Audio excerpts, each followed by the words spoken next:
Hola a todos, bienvenidos a la primera entrega de Physio Hunters. Nuestro objetivo es, por medio de la experimentación y la práctica, comprender aquellos temas que pueden ser un poco complicados de entender en materia de fisiología. La pregunta que dispara nuestra entrega del día de hoy es: si pasamos de un estado de reposo a realizar actividad física aeróbica intensa de manera abrupta, nuestra frecuencia cardíaca se verá aumentada. Pero, ¿se verá aumentada también nuestra tensión arterial? Quizás ya sepa la respuesta o te lo estés preguntando en este momento. Vamos a ver qué dice el Tratado de Fisiología Guyton Hall.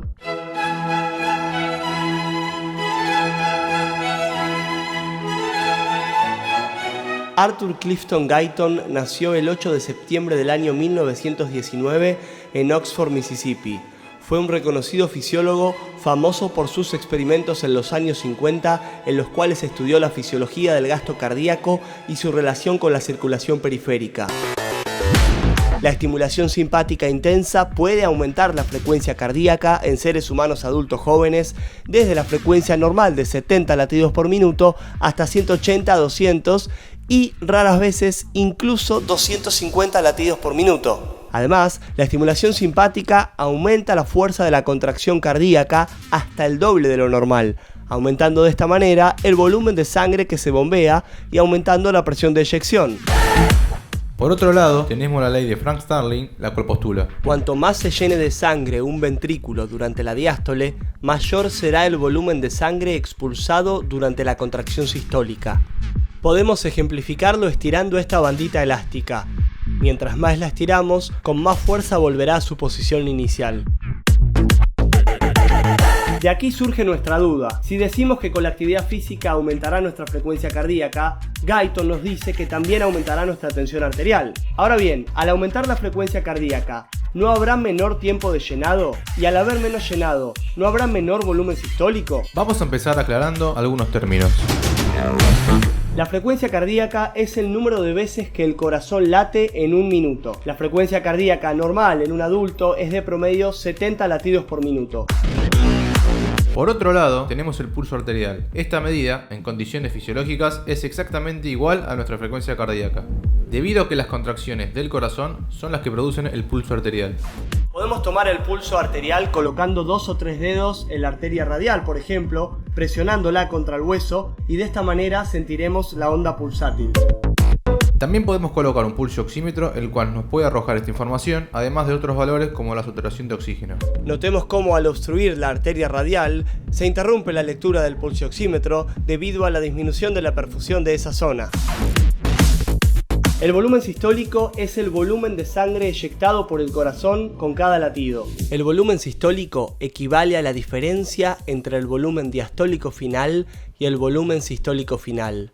El volumen diastólico final es el volumen de sangre antes de la contracción, mientras que el volumen sistólico final es el volumen de sangre después de la contracción. Aplicando la fórmula para un adulto medio, nos queda volumen sistólico es igual a 120 mililitros, que sería el volumen diastólico final, menos 50 mililitros, que sería el volumen sistólico final, lo que da por resultado 70 mililitros, siendo este el volumen eyectado por el corazón en cada latido. Podemos ejemplificar estos valores virtiendo una cantidad arbitraria de líquido de 125 centímetros cúbicos en un recipiente. Luego pasamos el contenido a nuestro corazón imaginario con forma de bolsa. Estos 125 centímetros cúbicos corresponden al volumen telediastólico o volumen diastólico final, como mencionábamos, es decir, la cantidad de sangre que ingresó al corazón al finalizar la diástole. Ahora vamos a eyectar 75 centímetros cúbicos que corresponden a la sístole ventricular. Los 50 mililitros de sangre que quedaron en nuestro corazón corresponden al volumen telesistólico o volumen sistólico final. El gasto cardíaco o volumen minuto es el volumen de sangre eyectado por el ventrículo izquierdo o derecho hacia la aorta o tronco pulmonar en cada minuto. Gasto cardíaco es volumen sistólico por frecuencia cardíaca. Por ejemplo, con un volumen sistólico de 70 mililitros y una frecuencia cardíaca de 70 latidos por minuto, el gasto cardíaco sería: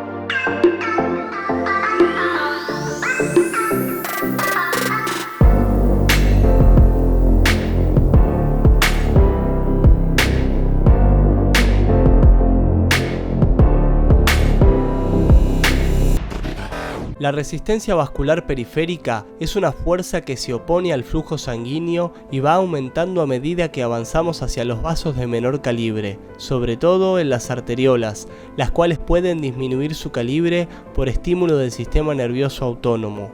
Un aumento de la resistencia vascular periférica producirá un aumento de presión en las arterias, ya que a la sangre le cuesta más fluir hacia los vasos de menor calibre. Por lo tanto, se concentra sangre, la cual hace presión sobre las paredes arteriales. La ley de Poiseuille nos permite saber: la resistencia es igual a 8 por la viscosidad de la sangre por la longitud del vaso sobre pi por el radio elevado a la cuarta potencia. Notemos la importancia que cobra en la fórmula el radio del vaso, el cual está elevado a la cuarta potencia.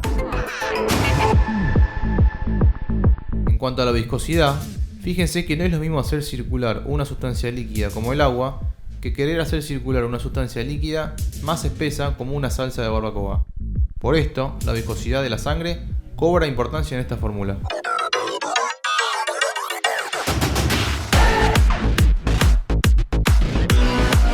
La tensión arterial se define como la cantidad de presión que se ejerce sobre las paredes de las arterias al desplazarse la sangre sobre ellas. Se mide en milímetros de mercurio. La presión arterial viene regulada por dos factores que son el gasto cardíaco y la resistencia periférica. Aquí cabe aclarar lo siguiente. La presión arterial es la fuerza por unidad de superficie que ejerce la sangre al circular por las arterias, mientras que la tensión arterial es la forma en que las arterias reaccionan a esta presión, lo cual logran gracias a la elasticidad de sus paredes. Lo que podemos tomar con un esfigmomanómetro o tensiómetro es la tensión arterial. Se coloca el manguito del esfigmomanómetro en el brazo y el estetoscopio en el canal bicipital interno, donde se puede palpar el pulso de la arteria braquial. Se procede a insuflar hasta obstruir el flujo sanguíneo. Luego se abre la válvula y se procede a escuchar los ruidos de Korotkov. Al escuchar los dos primeros latidos consecutivos se puede apreciar la presión sistólica, mientras que cuando se perciba la cesación de ruidos se ha hallado la presión diastólica. En nuestra práctica nos encontramos con una tensión arterial de 110 sobre 70 milímetros de mercurio.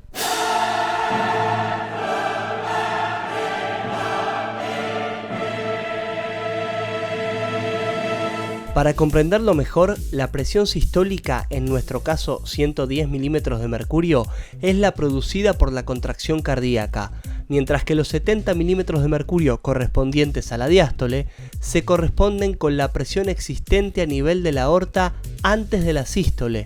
Es decir, se deben vencer estos 70 milímetros de mercurio durante la sístole, lo cual se observa con la apertura de la válvula aórtica.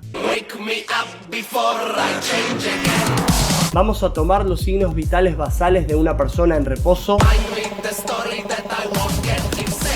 Luego subirá corriendo de manera abrupta 8 pisos por escalera y cuando descienda le vamos a realizar nuevamente una toma de signos vitales.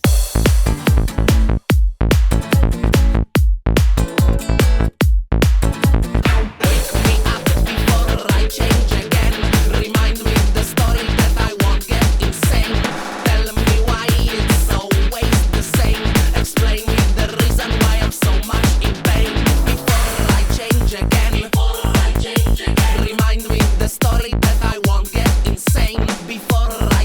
again.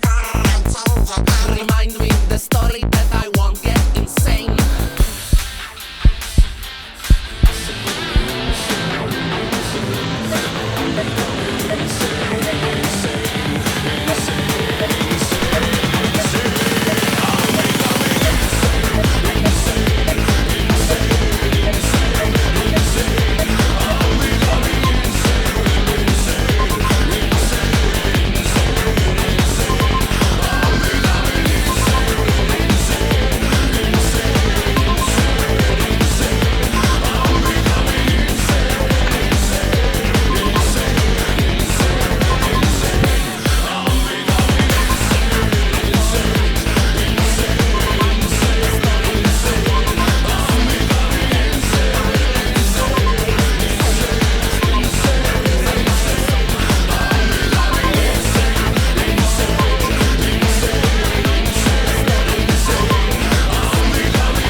Como podrán observar, efectivamente la tensión arterial ha aumentado. Entonces, si la frecuencia cardíaca aumentó, ¿no debería haberse disminuido el tiempo de llenado ventricular y por lo tanto la tensión arterial también tendría que haber bajado? ¿Qué mejor que un cardiólogo para explicarnos qué es lo que sucedió? El planteo que nos hacen los muchachos de Physio Hunter parece interesante. Uno creería que con el aumento de la frecuencia cardíaca disminuiría el tiempo de llenado diastólico y con eso disminuiría el volumen sistólico y consecuentemente el volumen minuto y la tensión arterial. Parece interesante, pero al principio nada más. ¿Por qué? Porque para entender el volumen sistólico no solo tenemos que hablar de la precarga, como bien hablaron ellos, sino que también tenemos que hablar de la poscarga y de la contractilidad. En principio, durante el ejercicio la contractilidad aumenta por dos factores principales. En principio, el aumento del tono simpático, bien como sabemos, ¿sí? El ejercicio es una situación de estrés en la que aumenta el tono simpático, la liberación de catecolaminas y con eso aumenta la contractilidad. Y por el otro lado, la contractilidad también aumenta por un fenómeno de aumento de frecuencias cardíacas. Se llama fenómeno de Bowditch, ¿sí? Es un aumento en escalera, ¿sí? Fenómeno en escalera se llama, que la frecuencia cardíaca misma hace que aumente la contractilidad.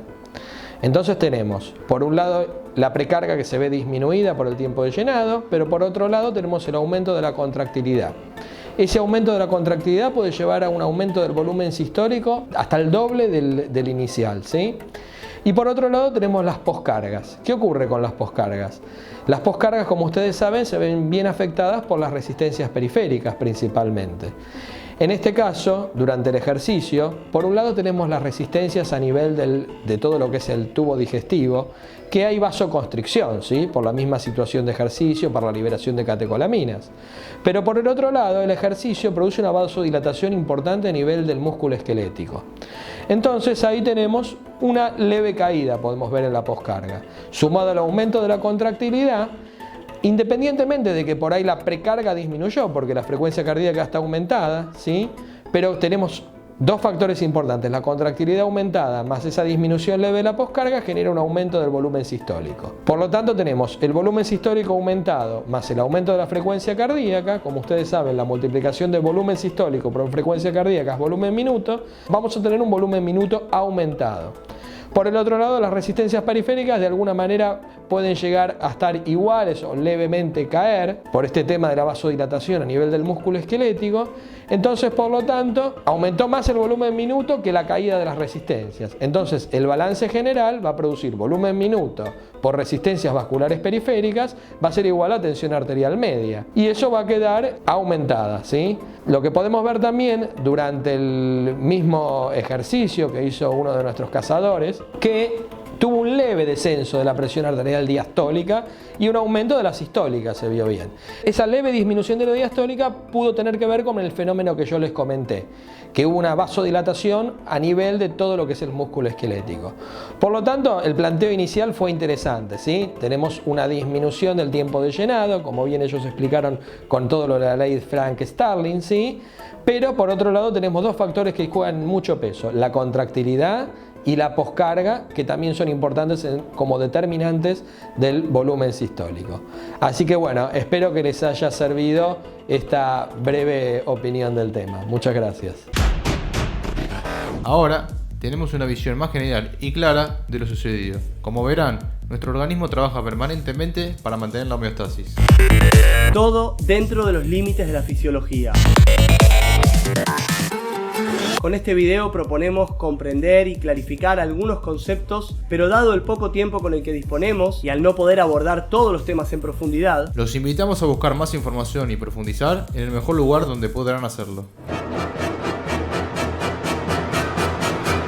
Esperamos que les haya gustado y servido este material. los invitamos a suscribirse y a compartir nuestro canal. Nos encantaría que nos hagan propuestas sobre temas que les interesen para futuros videos. Y recuerden, siempre que la fisiología nos enseñe algo, En Physio Hunters lo vamos a poner a prueba.